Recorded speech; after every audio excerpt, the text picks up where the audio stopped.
We're now in the age of video on demand when we can directly get what we want to see from the internet. Actually, my business, Netflix, started from renting and selling DVDs through mails directly to our customers in 1997. In the following decades, our decision-making process has always relied on a customer data collection and analysis. Well, there were many strong competitors, but now we're the leading one as an online streaming video provider. How? I think the tipping point just occurred when we saw the success of Apartment of Cards, a Netflix remade British miniseries. Based on the data we collected from our customers, we tried to figure out their preferences and combine these points into a single TV program. Consequently, Apartment of Cards was proved to be a great success using big data, at least in the beginning. But when we expanded this same strategy to the following programs, that success appears to be unrepeatable. So here comes the question. How can we continually survive using big data? One day, the boss walks into a cafe. Two audiences are talking about the show. Did you see that show on Netflix? I thought you liked one of the actors in it, so check it out. He lost attraction to me after he gave up building his body in recent years, but the show itself might still be a good one. I will add it to my list. Wait a second, why am I seeing a different cover image here? That could just be a trick, Since I've watched other shows of him before, Netflix uses this image to attract me. But I guess it's gonna take this algorithm a while to realize that I don't like him anymore. I think they make these recommendations based on their data collection about us, but they cannot track our preferences that changed over and over. I feel like this algorithm becomes an endless cycle. This company might think that they make all the recommending and promoting decisions based on their understanding of audiences. So the more I clarify my interest by watching something, the more of the similar stuff they are presenting in front of me. But sooner or later, I'm gonna get tired of this sort of filter bubble. I agree. Also, I'm not worried about their privacy policy, I have that sense of being offended. Think about if you have watched a really bad movie and the website recommends more and more information about it. That could be embarrassing. I know they have a function that you can delete certain viewing activities so that the algorithm don't count it as a piece of your data anymore, but that would be a fussy work.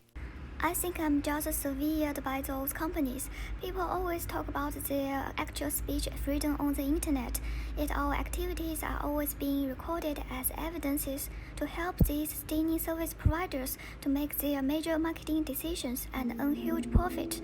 Isn't that another form of information there?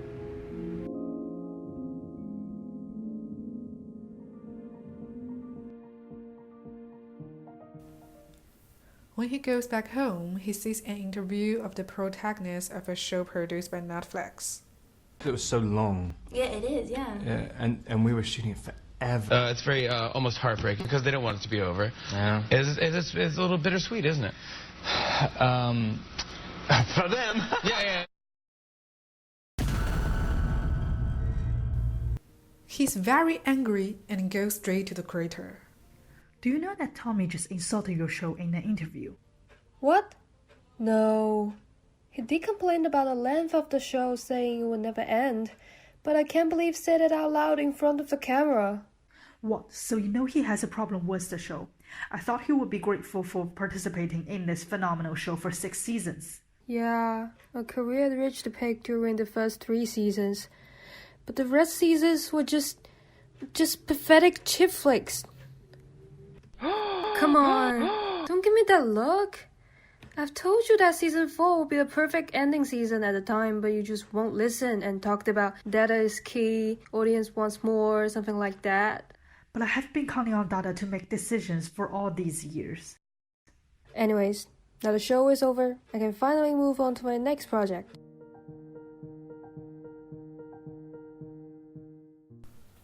The boss comes to the stakeholder. I feel like we need to have a talk about the problems we made. Okay. It seems like we have been losing audiences. The profit is declining, and I think Netflix is in potential risk. We realize the situation and we're searching for a solution here.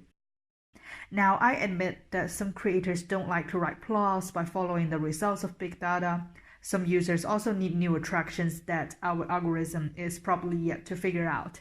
But we use the most advanced algorithm system, and I promise to you that we can solve it by next year. No excuses. You know what I really care.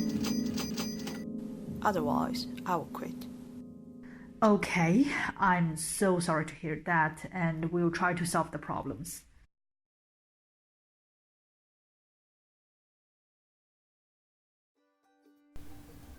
The boss finally falls into brainstorming. The algorithm strategy he once insisted on face victory for him, but the limitations also stop him from further development. The truth is, while collecting big amounts of data and implementing them in the decision-making process can bring huge economic success, over-reliance on data and evidence might lead to problems of information insecurity, filter bubble, and decrease of creativity. In the age of big data, we can't help thinking about how creative do we really need to be as a decision maker? That's also the question for the arts and culture industry in the internet era.